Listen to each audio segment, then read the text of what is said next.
The qualities that made great leaders of yesterday will make great leaders of today and the great leaders of tomorrow.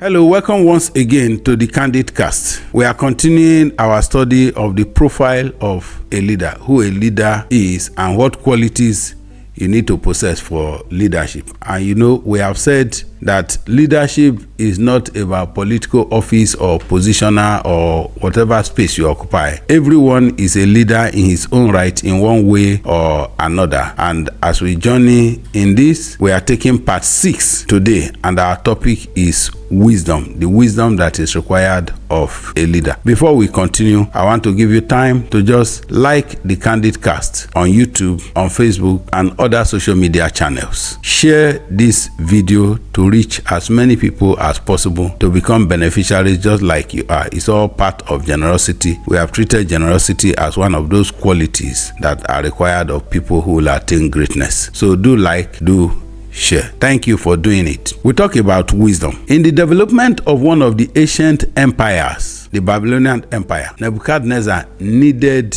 people, and he set qualification for those that will be used for building development of the empire to the great heights that was determined for it. And in the book of Daniel chapter 1 verse 4, he set out these requirements. Say, youths in whom there was no defect, who were good looking, showing intelligence in every branch of wisdom, endowed with understanding and discerning knowledge. Let's emphasize intelligence in every branch of wisdom.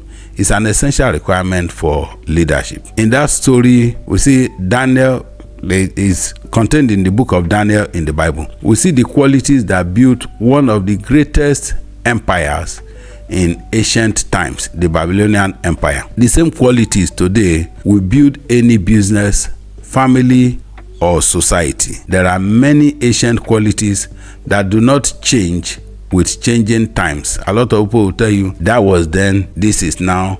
Somebody is old school, somebody is new school. The qualities that made great leaders of yesterday will make great leaders of today and the great leaders of tomorrow. King Nebuchadnezzar looked for young men who were intelligent in every branch of wisdom. We need to note these people that were selected were not from his tribe. They were not from his religion. He sought them from among the Jews who were exiles. They were carried away as slaves from their homeland and brought into Babylon. These Jews were of a different nationality from Nebuchadnezzar and of a different religion. They never served the same God.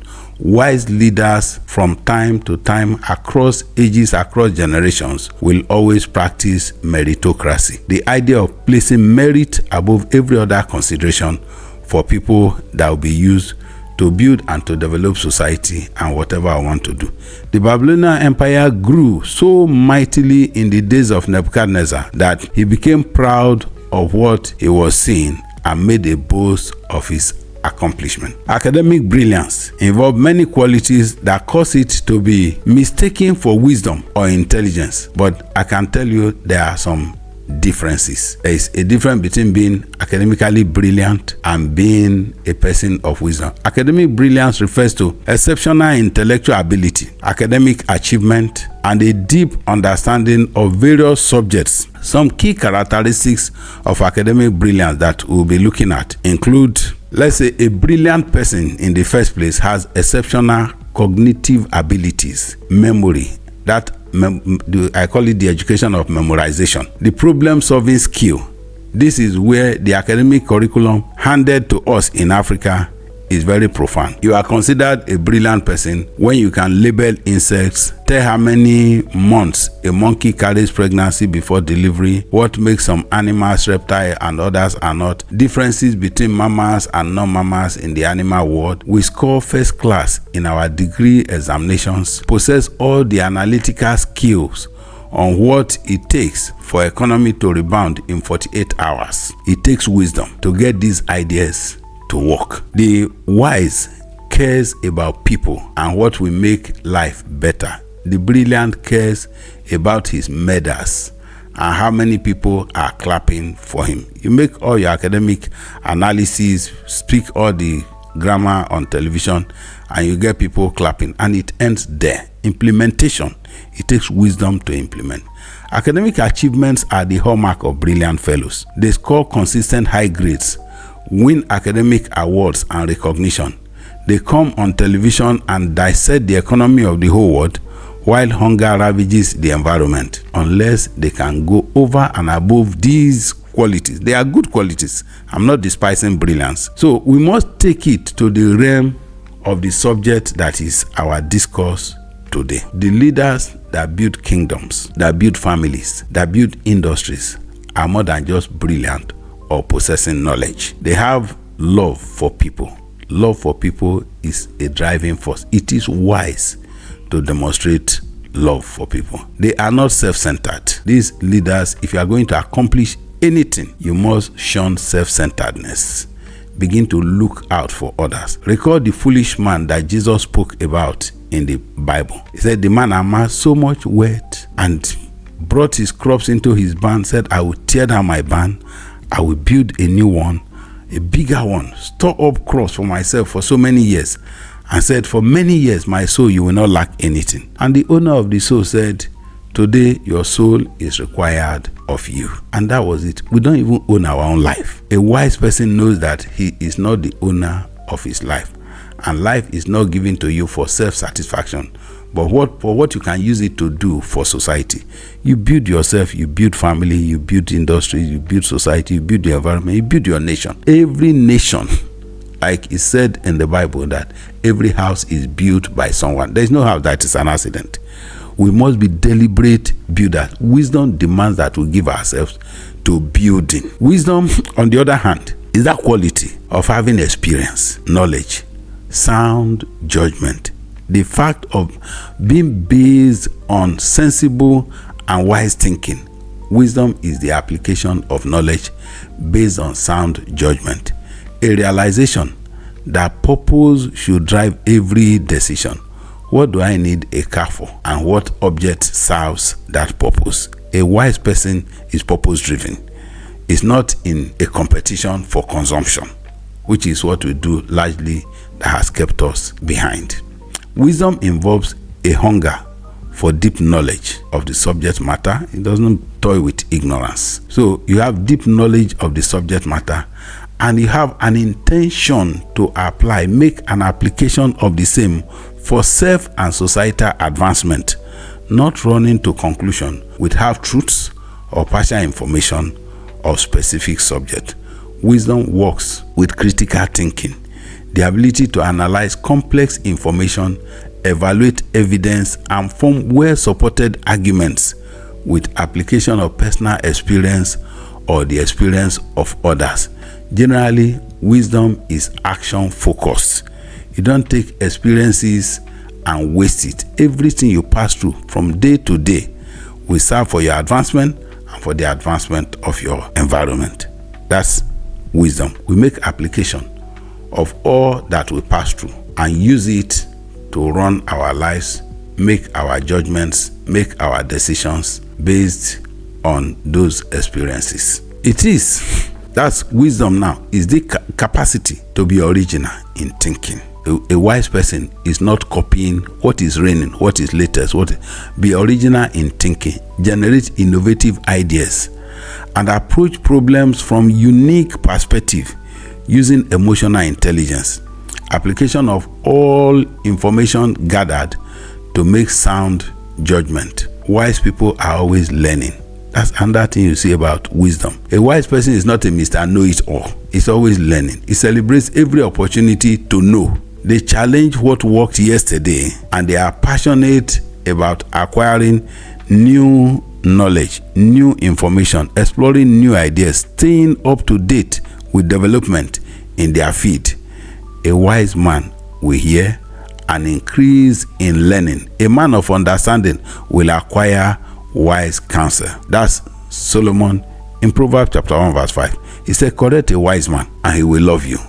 Proverbs 9:8. You correct a fool, he gets angry. So once you find yourself getting angry at correction, you cannot lead anybody. You are not even leading yourself, because wise person will celebrate every opportunity to add to what he knows already. Wise leaders love critics, and they grow through criticism. A fool surrounds himself with sycophants who will tell him he's always right, he's always the best, he's an achiever, and he celebrates even when he's falling into the pit. They lead him there. Even in the small government of a family, we need to develop that ability to know when our children that we carried as babies begin to know enough to make sense. Check what you know in the past. Check what your children know today. Put it together and see the children may eventually be right. There are so many times we must grow to the level where we begin to question our parents, and parents must come to the level where they begin to understand that the children have come of age and they have some ideas to submit that will make you question what you have known before. A wise parent learns from children. Brilliant persons tend to focus on intellectual abilities, academic arguments, and a desire to win arguments, get accolades, while wisdom encompasses a broader range of qualities, including emotional intelligence and life experience. Wisdom is driven by the desire to make things better rather than win arguments. The story is told of a family that had 8 cows and thought it would be good to own a ranch where they will hold all the 8 cows, get them to reproduce, to increase the number of cows, milk them daily for extra income. This was a brilliant idea. They sat to discuss the name to call the ranch, and they were there for several days, debating, raising argument why the name should be X, why the name should be Y, and nobody cared to check on the cows, whether they have fed, whether they are healthy, and all that. They were abandoned.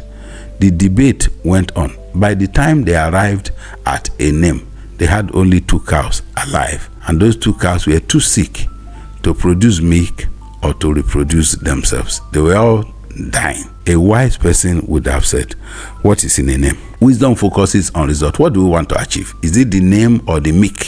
Is it the name or the increase in number of cows? So rather than the desire to win argument, there is also the story, this remains the story of many individuals and families that have failed, and those families that raise wayward children. It all starts with a desire to win arguments. Brilliance can be more fleeting, whereas wisdom typically develops over time through reflection, self-awareness, and life experiences. A wise person never wastes experience. If you go for seminars, you listen to messages like this and take time to reflect on it. It's not just that, oh, the man spoke so much. No, it goes beyond. It's not an academic exercise. Brilliance is not to be despised. I don't despise brilliance in any way. It is an essential asset. But wisdom is more to be desired. It's more valuable and more enduring quality, as it encompasses a deeper understanding of oneself and the world around you. It is the result of a focused life as against focus around the world as against being self-focused.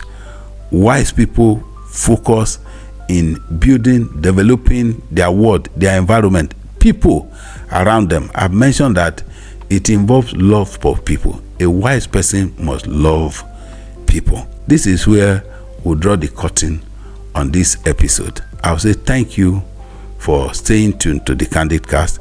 Till I come your way next week, stay blessed.